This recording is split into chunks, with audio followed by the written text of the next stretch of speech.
Hey everyone, it's Danny Drawhands. In this video, I will give you 7 key tips that will help you draw like a professional architect and your creative process to appear to be more thoughtful and easy to understand.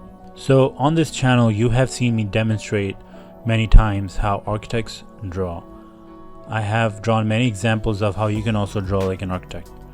But today, I really want to break it down for you guys how architects actually sketch and what separates an architectural sketch from a non-architectural sketch.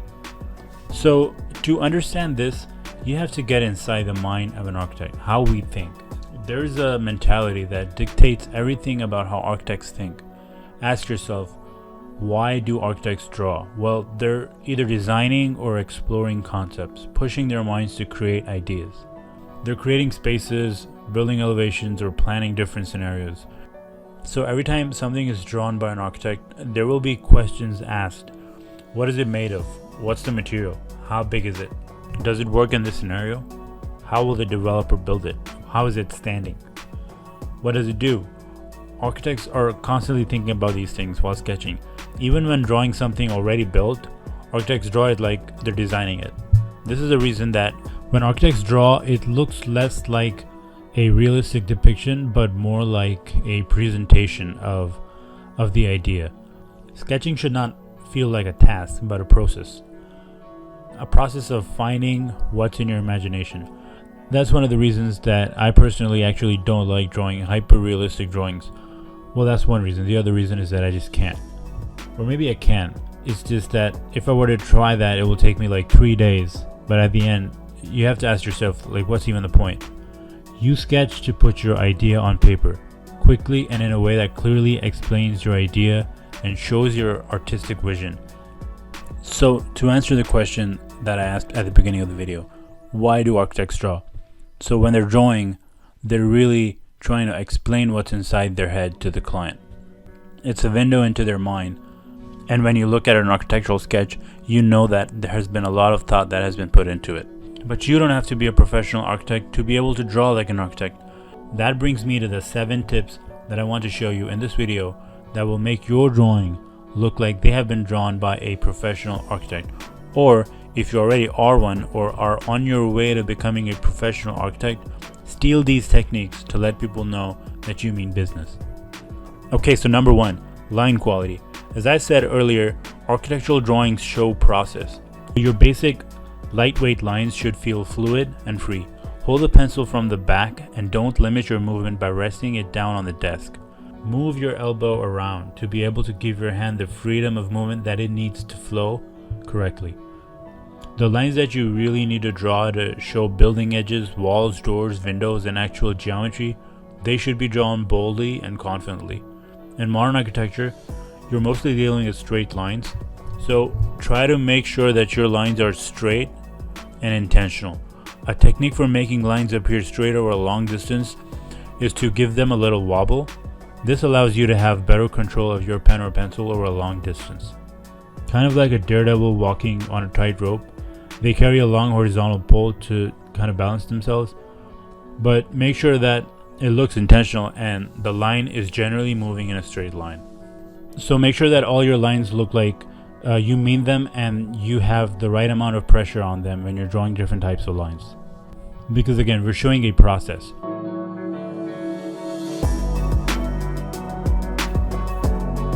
Number 2, reference lines. It's okay to leave reference lines in place. So what do I mean when I say reference lines? It's the lines that you draw when you're trying to just measure something and they are not part of the actual geometry. You have to draw these lines to find vanishing points in a perspective drawing. You may have to draw other reference lines just to show the relation between different elements in the design. These lines should be very light and you don't have to be pronounced or even complete. Leaving these lines in place lets people know that there is a purpose behind everything that they see. Again, if it's a design, someone has to build it. Someone has to pay for it. Number 3, cross lines. So one thing that you may have seen architects do is cross lines at corners and edges. Now, why do we do that? It lets people know that there is no doubt that these lines meet and the geometry is well defined. There is no optical illusion or confusion about the boundaries of different elements. We're thinking about someone looking at the sketch and trying to understand what you're trying to say.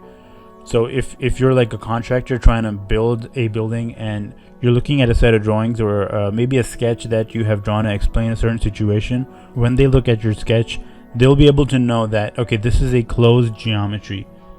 And if there are any other overlapping lines and they don't cross like this, that means they don't connect.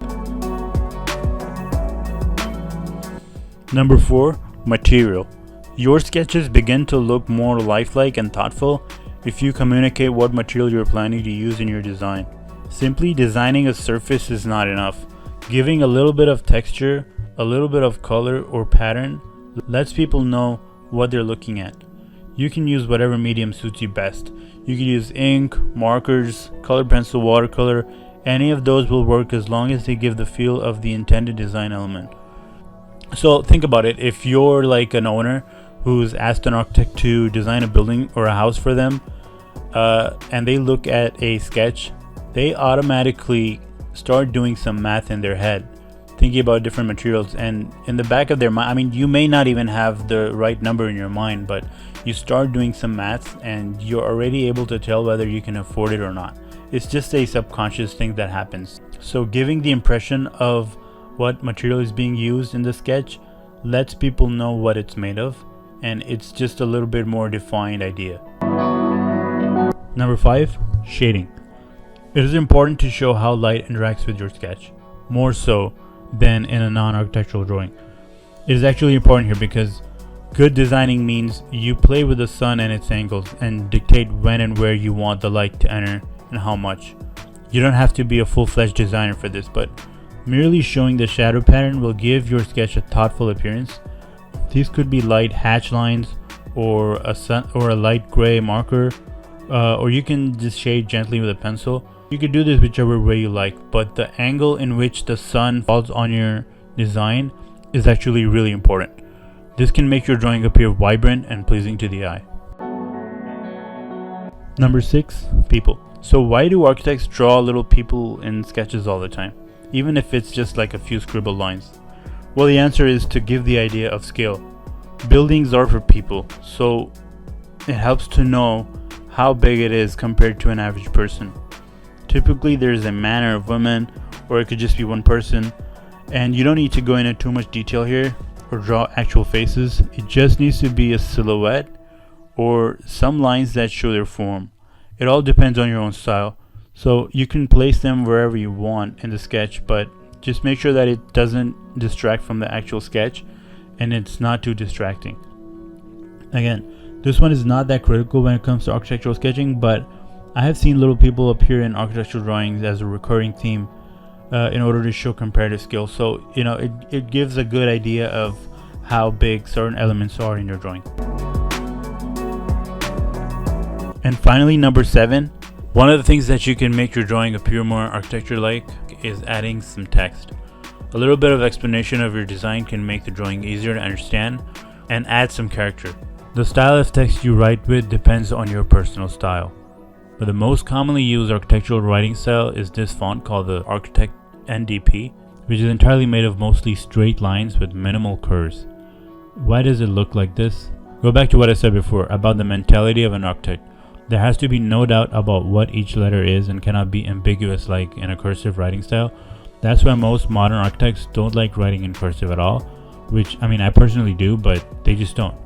This style goes in hand with that idea of having cross lines, but there is no set of rules for this. You can write however you like as long as it's clear and does not distract from the sketch. It doesn't hurt to add a little bit of text here and there on your sketch, because at the end of the day, it is a presentation when you draw an architectural sketch, and a little bit of text would help you communicate whatever your idea is trying to say.